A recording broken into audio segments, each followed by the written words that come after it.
Welcome back to the road trip, everybody. Kingdom builders, road trippers, Akim and Akatim, brothers, sisters, mothers, fathers, aunties, and uncles, grandmas, and grandpas, man. Shalom.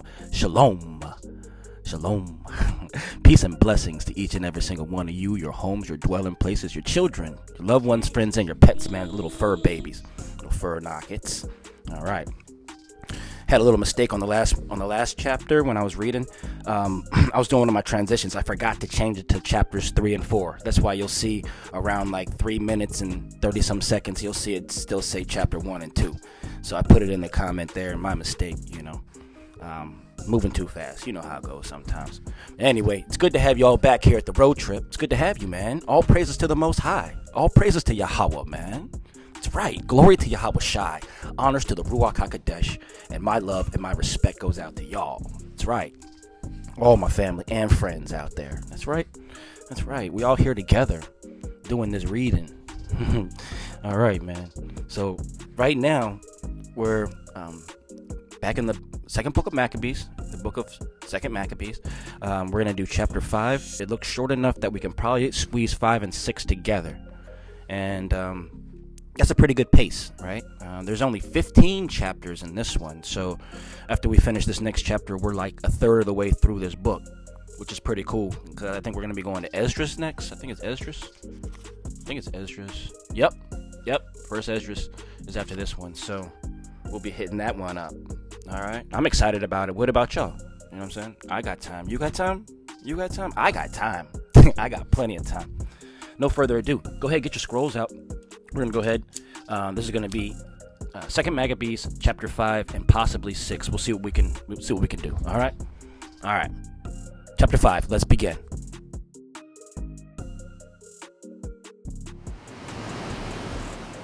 Sorry. Take them back.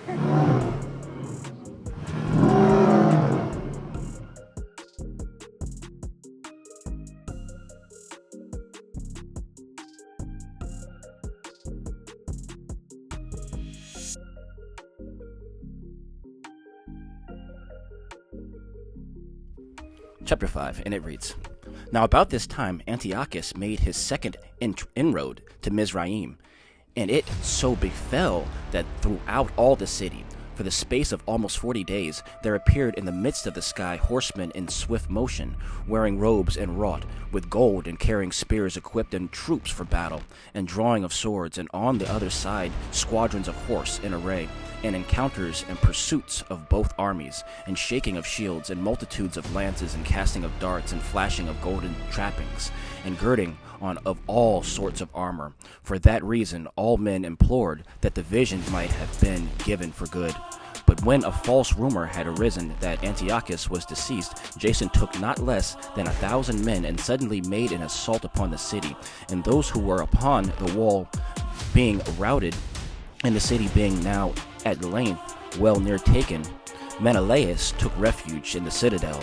But Jason slaughtered his own citizens without mercy, not considering that good success against kinsmen is the greatness ill success, but supposing himself to be setting up trophies over enemies and not over fellow countrymen. The office, however, he didn't get, but receiving shame as the end of his conspiracy, he passed again a fugitive into the country of the Ammonites.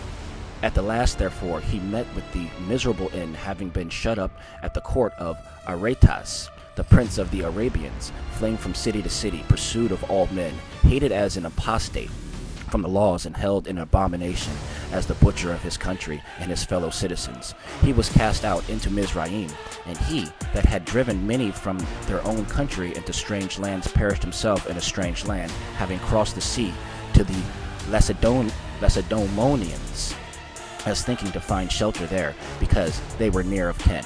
And he that had cast out a multitude unburied, and none to mourn for him, nor had he any funeral at all, or place in the sepulchre of his fathers. See, he was trash, man. Nobody had respect for him. He was killing his own people for money and fame, and trying to be like the Greeks. 11, and it reads, Now when tidings came to the king concerning that which was done, he thought that Judea was in revolt. Whereupon, setting out from Mizraim in a furious mind, he took the city by force of arms, and commanded his soldiers to cut down without mercy such as came in their way, and to kill such as went up upon the houses. And there was killing of young and old, making away of boys, women, and children, slaying of virgins and infants. And in all the 3 days of the slaughter there were destroyed 80,000, where of 40,000 were slain in close combat, and no fewer were sold than slain. Dang. But not content with this, he presumed to enter into the most Kodesh temple of all the earth, having Menelaus for his guide, him that had proved himself a traitor both to the laws and to his country, even taking the sacred vessels with his polluted hands, and dragging down with his profane hands the offerings that had been dedicated by other kings, to the augmentation and glory of the honor of the place. And Antiochus was lifted up in mind, not saying that because of the sins of those who lived in the city of the sovereign most high, had been provoked to anger a little while, and therefore his eyes was then turned away from the place. But had it not so been that they were already bound by many sins, that this man, even as Heliodorus, who was sent by Seleucus, the king, to view the treasury, would soon, so as he pressed forward, have been scourged and turned back from his daring deed. However, the Most High didn't choose the nation for the place's sake, but the place for the nation's sake. For the reason also the place itself, having shared in the calamities that befell the nation, did afterward share in its benefits, and the place which was forsaken in the wrath of the Almighty El Shaddai was at the reconciliation of the great sovereign restored again with all glory. As for Antiochus, when he had carried away out of the temple 1,800 talents, he departed in all haste to Antioch, thinking in his arrogance to make the land navigable and the sea passable by foot, because his heart was lifted up. And moreover, he left governors to afflict the race at Jerusalem, Philip by race at Phrygian, and in character more barbarous than him that sent him there, and at Gerazim, Andronicus, and besides these, Menelaus, who's worse than all the rest, exalted himself against his fellow citizens, and having a malicious mind toward the Yahudim, who he had made his citizens, he sent that Adonai of pollutions, Apollonius, with an army of 22,000, commanding him to kill all those that were of full age, and to sell the women and their younger men. And he, coming to Jerusalem and playing the man of peace, waited until the Kodesh day of the Shabbat, and finding the Yahudim at rest from work, he commanded his men to parade in arms. And he put to the sword all those who came out to the spectacle, and running into the city with an armed man, he killed great multitudes. But Judas, who is also called Maccabees, with 9 others, or thereabout, withdrew himself, and with his company kept himself alive in the mountains after the manner of the wild beast. And they continued feeding on such poor herbs as grew there, that they might not be partakers of the threatened pollution. That's the end of chapter 5, family. That's the end of 5. All right, we want some more, right? Chapter 6, that's right. All right, that's right, chapter 6, and it reads, And not long after this, the king sent out an old man of Athens to compel the Yahudim to depart from the laws of their fathers, and not to live after the laws of Yahweh, and also to pollute the sanctuary in Jerusalem, and to call it by the name of Jupiter Olympius, and to call the sanctuary in Gerazim by the name of Jupiter, the protector of strangers, even as they were that lived in that place.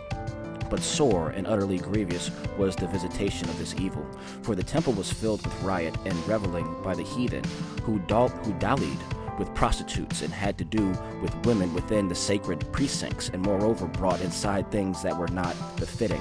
And the place of sacrifice was filled with those abominable things which had been prohibited by the laws, and a man could neither keep the Shabbat, nor observe the feast of the fathers, nor so much as confess himself to be a Yahudi, right?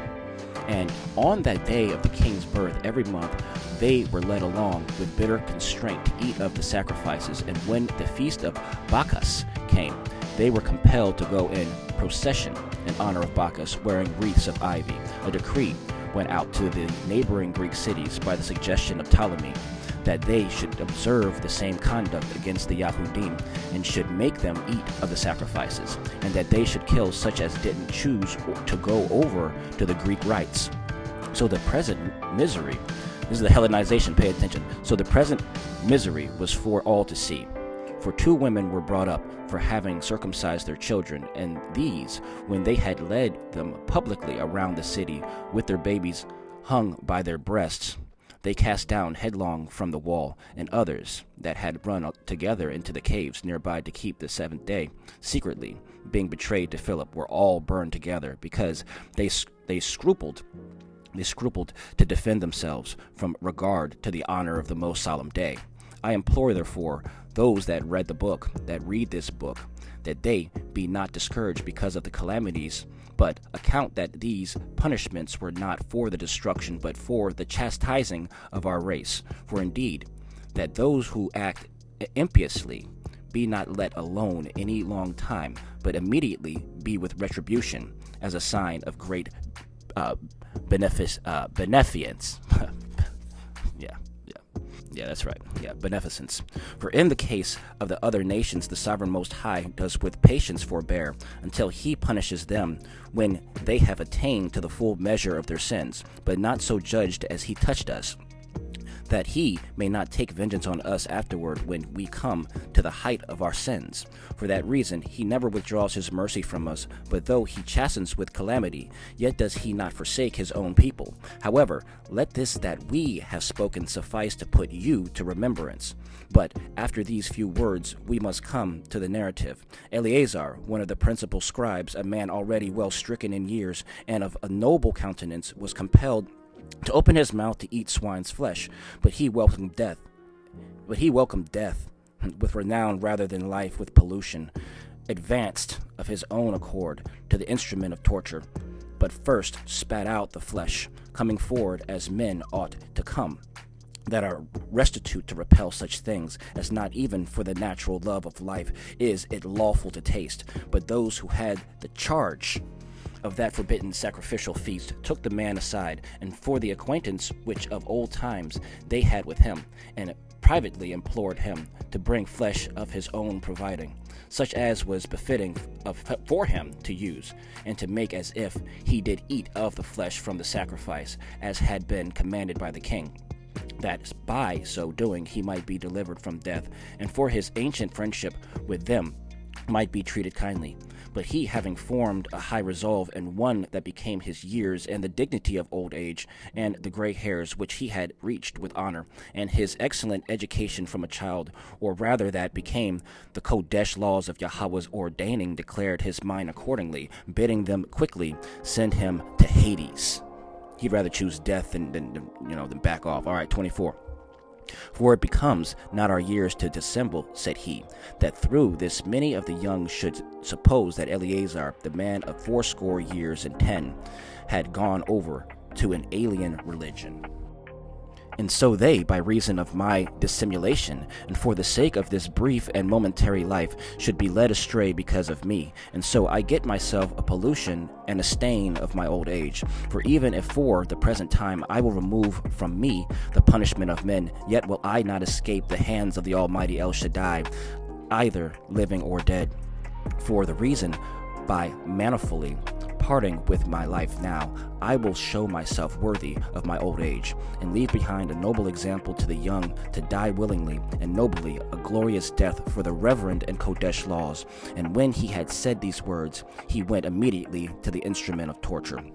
And when they changed the good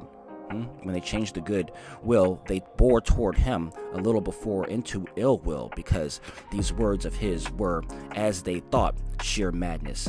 And when he was at the point to die with the stripes, he groaned aloud and said, to the Most High, who has the Kodesh knowledge, it is manifest that whereas I might have been delivered from death, I endure sore pains in my body by being scourged, but in soul I gladly suffer these things for my fear of him.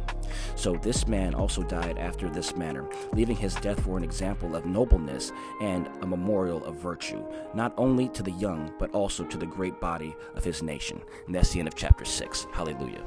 So instead of breaking the law, he said, hey, you guys are just going to have to kill me. And he died in front of everybody. And he never backed off, even to the end.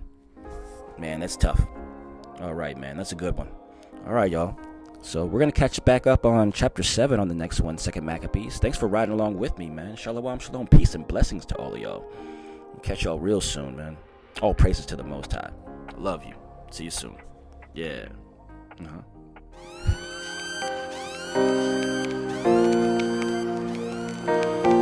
Kobet Voma Studios.